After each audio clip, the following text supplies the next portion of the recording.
Good morning and good afternoon and probably even good evening, ladies and gentlemen. Welcome to my session where I'll introduce professional registration. Hello everyone. My name is Daniel Vong, a member of the IET since my student days. And on top of being a community member for the IET Malaysia Young Professional Session, I volunteer as International Professional Registration Advisor. What that means is that as an IPRA, I assist applicants and present their case in a way that will assist the registration panel in their assessment. So to highlight those key career highlights, career history, and then to make the registration panel's life easier. So my specialism is in mechatronics and robotics. You can always DM me on Twitter and I'll be happy to assist you on your professional registration journey. So when we talk about professional registration, what it means or what I'll cover is that I'll cover the what, the why, where you do it, how you do it, and when you do it. Yeah. So most of this information here, all the frame. So most of this information here today is from both the Engineering Council's and the IET's website. Oops, I hit the wrong button. Okay, so first and foremost, I would like to clear out some of the myths regarding professional registration. Professional registration can be attained regardless of age and background. And it is because it is a competence-based qualification. I think Dr. John in his earlier session highlighted about the 5 competencies, which I will touch about in the following few slides. So, and then we have myth that says academicians, you don't need your academic qualifications. Because when you register for your professional registration, there's a page that says you need a master's in engineering to qualify. So I want to debunk that myth in saying that yes, you can actually have a bachelor's of engineering or even a diploma, and then you can actually get your professional qualifications. So on myth number 3, Dr. John here is an example. He is an academician and he actually got his professional registration. To sidetrack a little bit, actually the Engineering Accreditation Council Malaysia, EAC, the panel that actually says your degree is worth something, they actually have a requirement saying that there's a minimum number of professional engineers you need in that course for it to be accredited. So similarly, you can, in your registration, you can talk about your volunteer experience, such as something like this, as part of your competencies. So furthermore, I would like to highlight that says if you disregard anything about ethics and sustainability, it's almost confirmed and 100% that you will fail your professional registration. So with this out of the way, let's get started. So professional registration. Professional registration is actually a key milestone in your career that you have reached an internationally recognized standard, and it's open to engineers and technicians regardless of background, as I've said. So here, what we really mean when we talk about professional registration. So we really talk about professional registration with the Engineering Council, where they assess individuals, where IET and other licensee assess individuals for their professional registration.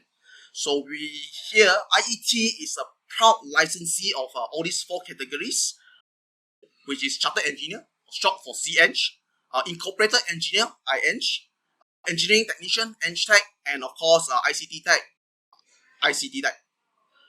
Now, one of the questions that people often ask is that what category should I be inspiring to for now in my career, or as our career history changes and develops. So what professional registration category should I be applying for? Okay, so let us explore a little bit of the differences between the categories. So I'll break it down to CEng and IEng. So chartered engineers are very much involved in the complex engineering processes with significant levels of risk, creativity, and change. They are likely to be working in a newer or emerging technology, such as research, and then through innovation, they are pioneering those use of innovations and technologies in their various fields. So a chartered engineer doesn't mean it's only for limited to civil engineer, limited to EE, but it's a multidisciplinary recognition. So incorporated engineer or IEng are very much implementers who are involved in the management and the maintenance of existing technologies, and they might be also contributing to continuous improvement of established areas of engineering. And then we have the two technicians categories. These two technicians categories are very much involved in the application of a proven technology and hands-on diagnostic areas. Okay. So Dr. John earlier talked about these 5 key competencies. It's actually highlighted and outlined in the UK spec. Today, we are actually following UK spec version 4. So what is it all about is that, let me break down to you these 5 key areas. A, like, is knowledge and understanding of your engineering or technical knowledge. B is application of those engineering knowledge around the idea of planning, around the idea of designing, developing new products and services that are relevant to your engineering knowledge. C is the leadership management or supervision. Like I said earlier, this could also come from your volunteering experience as you are managing a team. And of course, D is about interpersonal skills, or how you actually communicate with your client, for example, your customer, or throughout your whole engineering team, various levels of your engineering team in English. And of course, D competencies actually also includes the awareness of equality, diversity, and inclusion. So what it means is that we will come together regardless of our background and create something new. Together, we are stronger that way. E is about commitment to professional standards. It could be on the ethical, the sustainable, and a safe way, adhering to the rules within the industry. I think Dr. Jin earlier in a private session was mentioning of how you actually transition for, let's say, kicking a ball. His analogy was kicking a ball in football. How you transition from kicking a ball in football to actually using the basketball. So you have to understand the different rules in a different industry and maintain or evolve that knowledge as you progress. So that's what whole CPD is. So all these 5 key areas in totality creates a competent engineer. Okay, so let me just share the benchmark qualification that confuses people. IEng, you require bachelor's degree. Then your CEng, you need a master's degree. But what if I tell you from the data from IET is actually close to 70% actually don't meet all these requirements. So how they do it? They show they are capable of operating at that level through further learning and of course work-based learning. So they're constantly evolving to be operating in that CEng level. So moving on, let's sidetrack a little bit and talk about CPD.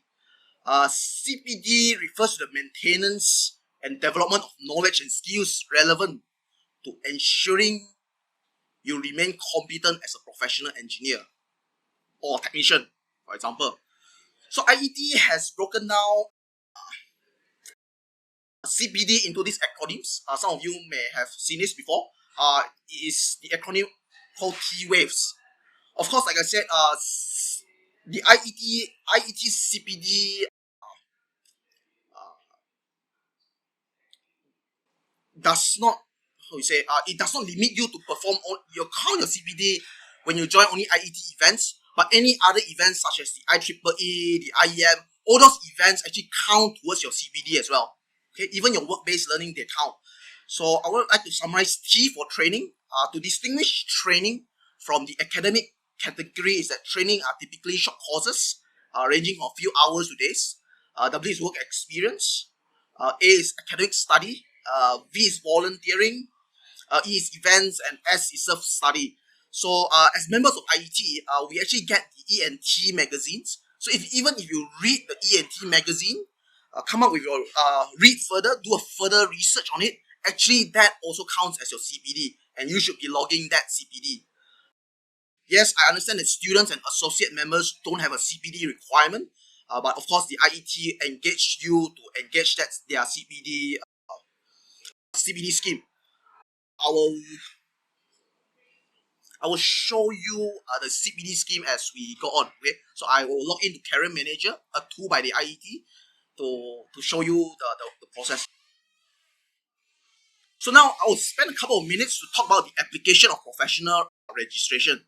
The first step, I will assume everyone here is a member of the IET. That's where you get connected, you get affiliated with a well-respected organization, you have access to the tools and services provided by IET to start your journey, to make it a more pleasant one. So when you start your career, for most people, it's about developing your competencies.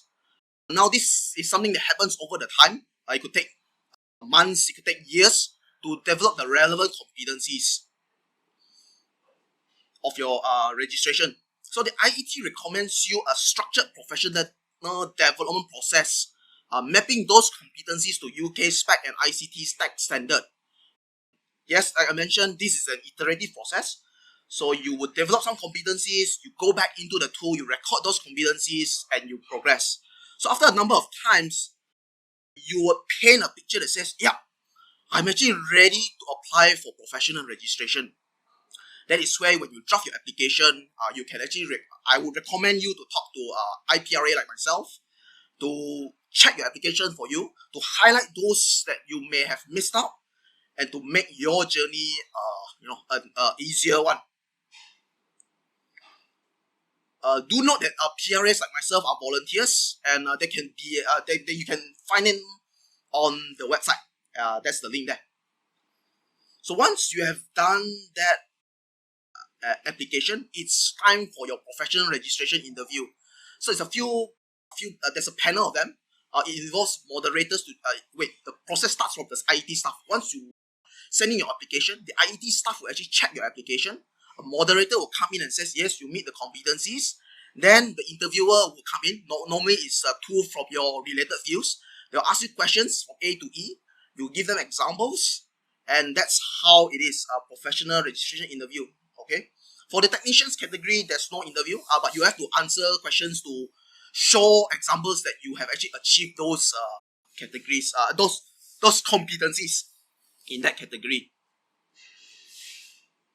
So I want to talk about why professional registration. Professional registration actually sets the individual engineers and technicians apart, as this is an internationally protected title. Gaining a professional title establishes a person's proven knowledge, understanding, and competence to a set standard, and demonstrates their commitment to developing and enhancing their competence, leading towards career recognition, of course, leading towards career development, and of course your earning potential. On the other hand, as an employer myself, I can assure that registered engineers and technicians have their competencies and credentials independently accessed, and had their credentials verified to an internationally recognized standard, and have made that commitment to their CPD. So hopefully this has inspired you to start your professional registration journey. So now let me swap on to career manager. Let me log in, and I'll take you through the tool. Yep, I have my career manager logged in. Okay, so career manager can be accessed from IET's website. It can be on top of the ribbon, or you can just directly put career-manager.iet, and then you'll reach this dashboard. Of course, if it's your first time looking at this, your career manager will be a little bit empty. But what it shows you, your basic information, like you're a member of the IET, when have you started, or like me, I've started my chartered engineer application. It logs your CPD hours. But for today, I would like to highlight professional registration and fellowship, as that's the whole point of this seminar. So I'll go ahead and show you a self-assessment first. Here, there's the categories that you're familiar with. There's CEng, IEng, Eng Tech, and of course the ICT Tech. So for you, if you're new, then this will be a new self-assessment. I'll go ahead and continue mine. Okay, oops. Okay, oops, I have hit the back button. Hold on, let me just go back. Okay, yep, you're seeing what I'm seeing. Okay. Okay, so I've mentioned it, UK spec broken down it into 5 key areas, A to E. Okay, and then it's further broken down into 17 key competencies for the CEng and the IEng, and just 15 for the ICT Tech and the Eng Tech. what IET has done is that they've further broken it down into all these skill level details. So we have the practitioner level. This is kind of the level that you need to be to start your professional registration. Okay, don't be afraid if you don't have any expert categories. Okay, don't be afraid if you don't have, but you can build those competencies over time. And then there's evidence. So once you have actually filled out all this self-assessment, what you can do is actually send this self-assessment, send a copy to your, let's say, your line manager or your mentor, and then they can actually add their feedback towards your assessment, where you are lacking, where you need development. So it's something like a check that you can actually do on Career Manager. Okay, so once that's done, we move on to actually how you actually apply for professional registration. It also happens in this Career Manager. So I'm going to go ahead and just continue my application. Here you'll notice the application form. There are asterisks, which are the mandatory components of your application. You go ahead and fill those up. What I'd like to highlight is that the importance of your employment history. It can be volunteer, like I said. It can be your work life. It can be your internship as well. And this actually highlights or paints the picture to your accessor that yes, you are competent in A through E. Okay? So with that, I think that's all for the demo for Career Manager. If you have more questions, yep, you can feel free to ask. So I'm switching back to my slides now to provide you with the relevant information on how you actually fill up those blanks that you see just now on the evidence box. Earlier there's an evidence box where I just leave as STAR. So here I would recommend the piece of advice, even if you didn't listen to the whole I think 15 minutes earlier, but the key takeaway for you is that to prepare for professional registration is to tell your own engineering story. And it can be done through how you solve engineering problems. Inevitably, all engineers, regardless of background, knowledge level, we all solve problems. So the complexity of a problem depends on the level of professional registration that you're working towards to. However, the process are the same. Okay. So by looking at a standard problem-solving loop, we can start to understand how you might use and how you might explain those competencies in progress. So I think Dr. John earlier mentioned engineering is a cycle. It's about results. It's a feedback loop, and this is what is it all about. So you start out by identifying the problem, or the problem has been identified for you. Either way, your expertise is required to solve the problem, to come up with a solution. Okay, so you then go about number two. You then go about exploring the ideas. Exploring the ideas, whether be it talking to your customers, talking to your engineering team. So sometimes the idea itself might not be the best technical idea. It might be the idea that fits the resources that you have, the budget requirements, So those might be the idea itself. Or you can actually ask around the engineering community as what we have here, of how other engineers are solving that specific problem that you might have. Okay, those about ideas. Next, you will go through the design, build and test phase. Or if you are in a managerial situation, you'll lead others and oversee their work before evaluating the results using your engineering judgment and your knowledge of the situation. Now, if it solved the problem, great. You'll then evaluate the results, see any additional continuous improvement that you can take. If it did not work, what happens? You'll use those results, go through the design, the build, the test phase, or perhaps consider what others' solution might work.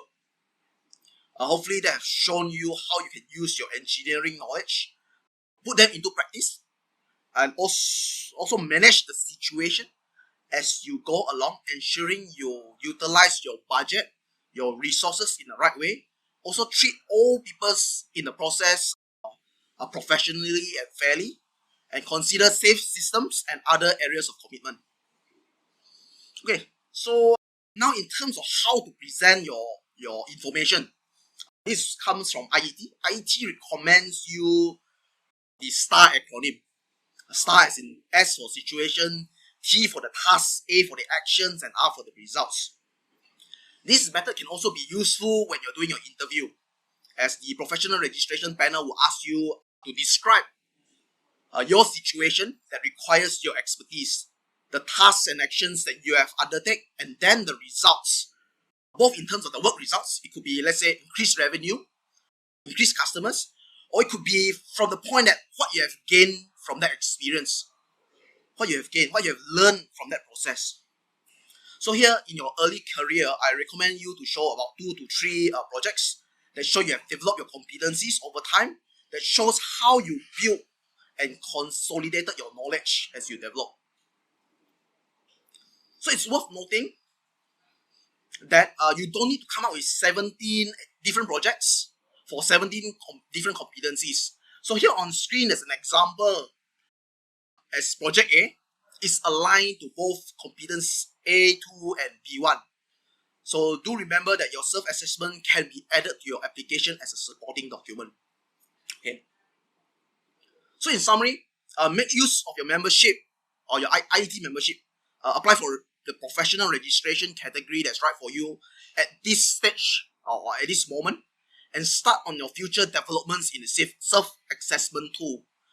Likewise, I encourage you to get support from experienced and registered engineers to help you both in your development and with your application. So with that, I open up questions if you have any. Question. I want to ask Dr. John. Sure. You are working in Intel, right? Yeah. You are head of manager and packaging. Yeah. Do you use any engineering skills? Engineering skill in terms of software? Not to me like engineering. Yeah. Required. Okay. Yeah. Definitely you need engineering, different engineering skill, I would say, knowledge. Because, for example, today we study about electrical and electronic, very nice background, right? But at work, you may need different discipline of engineering as well. So not only within your own discipline, you also need to learn about, for example, chemical engineering, because industry needs a lot of chemical to process, fabrication. And you talk about mechanical as well, okay? The interaction of the material, what is the thermal coefficient, this relationship, okay? So it's not only stopping at the electronic level or electrical level, it will go beyond that, okay? So don't just focus on your discipline. That's why I say you have to start to learn more, and when you work towards a chartered engineer, then you will develop different range of skill, right? From starting from your degree level, and then you develop your specialization area. Okay, for example, in my case, it's advanced packaging. So it is part of the requirement from the chartered engineer application. Okay. And then, as Daniel mentioned, the STAR is important. Okay, it's also important when you go for interview industry, so that you can explain clearly to your hiring manager what have you done, why you are different than others, and how detailed is in your job. When you are able to explain, so means that you are a very detailed person. So you have this criteria that they will select you instead of other candidates. Hope I answered the question. Okay. I'm very thankful Dr. John is here, joining in as a co-speaker. Thank you for that. Any more questions on professional registration? So chartered operator engineer? Not then with that, then I'll just close this session and then thank you.